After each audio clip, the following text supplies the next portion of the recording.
हमारी न्यूज सबसे पहले पाने के लिए सब्सक्राइब करें टीवी इंडिया 2.0 को। बेल आइकन को प्रेस करें ताकि वीडियो अपलोड होते ही आपको नोटिफिकेशन मिल जाए।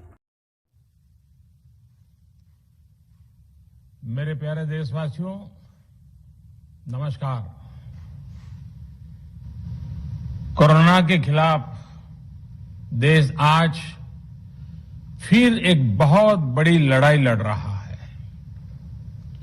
कुछ सप्ताह पहले तक स्थितियां संभली हुई थी और फिर एक कोरोना की दूसरी वेव तूफान बनकर आ गई। जो पीड़ा आपने सही है, जो पीड़ा आप सह रहे हैं, उसका मुझे पूरा एहसास है। जिन लोगों ने बीते दिनों में अपनों को खोया है, मैं सभी देशवासियों की तरफ से उनके प्रति संवेदनाएं व्यक्त करता हूं। परिवार के एक सदस्य के रूप में मैं आपके दुख में शामिल हूं। चुनौती बड़ी है, लेकिन हमें मिलकर अपने संकल्प, अपने हौसले और तैयारी के साथ इसको पार करना है। साथियों, अपनी बात को विस्तार देने से पहले मैं देश के सभी डॉक्टरों, मेडिकल स्टाफ, पैरामेडिकल स्टाफ, हमारे सभी सफाई कर्मचारी भाई बहन, हमारे एम्बुलेंस के ड्राइवर्स, हमारे सुरक्षा बल, पुलिसकर्मी, सभी की सराहना करूंगा। आपने कोरोना की पहली वेव में भी अपना जीवन दांव पर लगाकर लोगों को बचाया था। आज आप फिर इस संकट में अपने परिवार, अपने सुख, अपनी चिंता छोड़कर दूसरों का जीवन बचाने में दिन रात जुटे हुए हैं। साथियों, हमारे शास्त्रों में कहा गया है, त्याज्यम न धैर्यम विदुरपि काले, अर्थात कठिन से कठिन समय में भी हमें धैर्य नहीं खोना चाहिए। किसी भी परिस्थिति से निपटने के लिए हम सही निर्णय लें, सही दिशा में प्रयास करें, तभी हम विजय हासिल कर सकते हैं।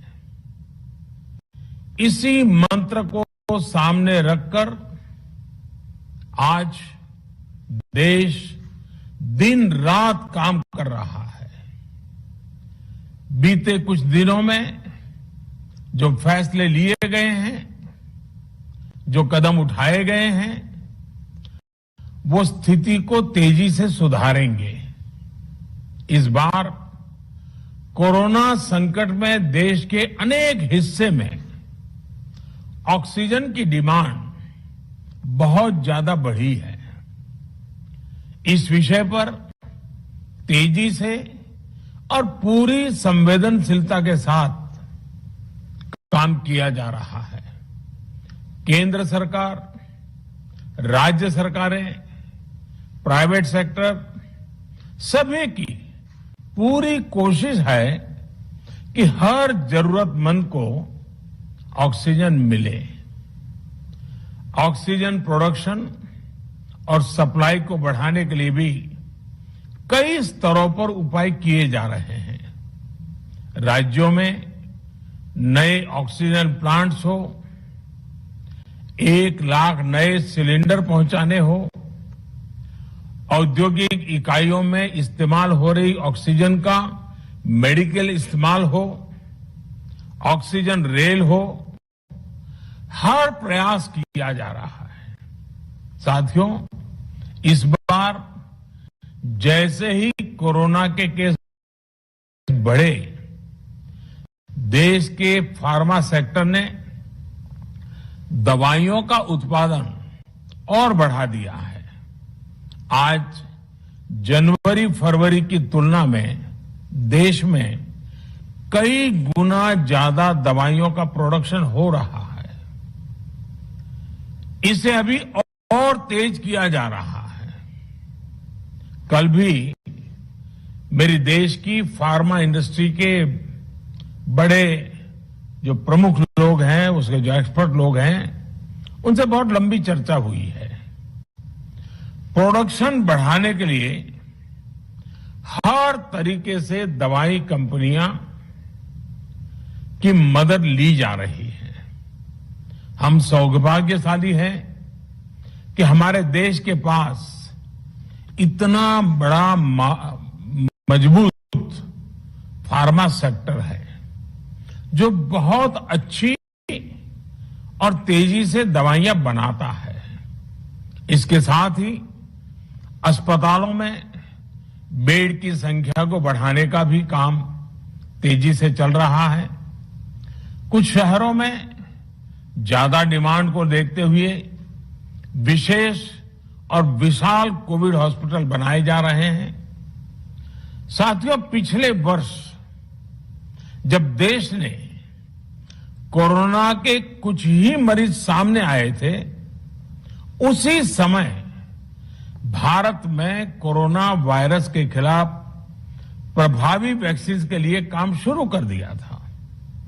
हमारे वैज्ञानिकों ने दिन रात एक करके बहुत कम समय में देशवासियों के लिए वैक्सीन विकसित की है।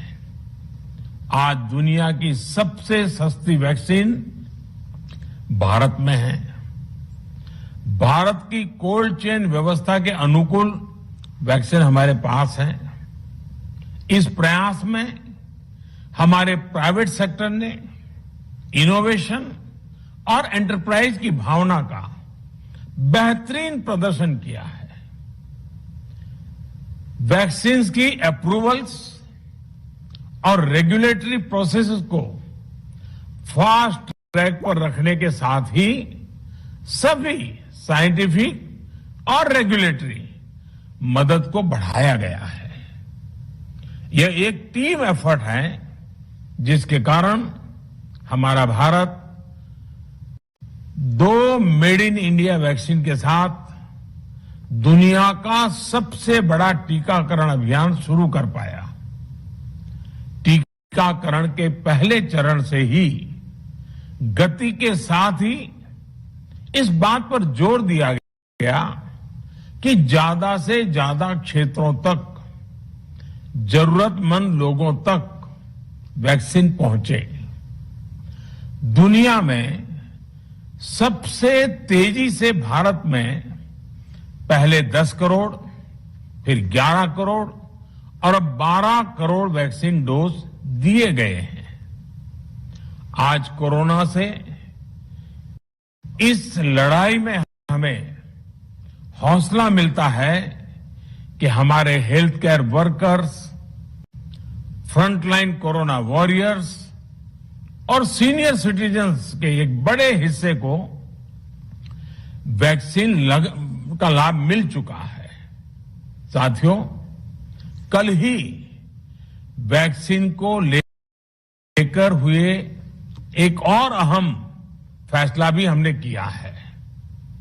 1 मई के बाद से 18 वर्ष के ऊपर के किसी भी व्यक्ति को वैक्सीनेट किया जा सकेगा।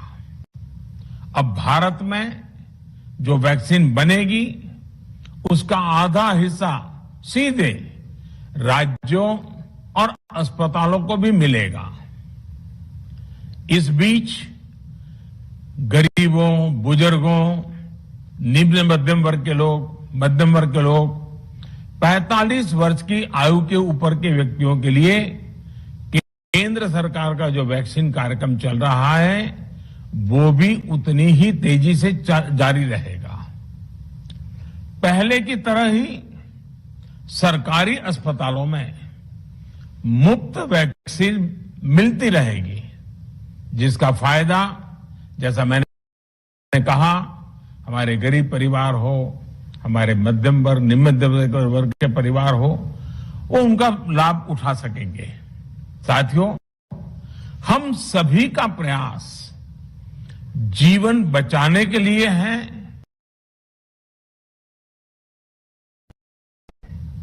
और जीवन बचाने के लिए तो है ही, प्रयास से भी ये है कि आर्थिक गतिविधियां और आजीविका